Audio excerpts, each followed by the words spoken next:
నది వదిలిన నీకడ ఇష్టకామ్యములు తీర్చే గణపతి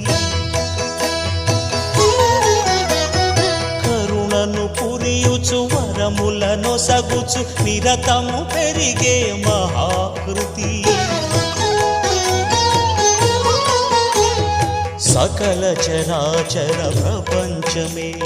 సన్నుతి చేసే విఘ్నపతి నీ గుడిలో చేసే సత్య ప్రమాణం ధర్మదేవతకు నిలుపును ప్రాణం విజయ కారణం విఘ్ననాశనం కాణిపాకమున నీ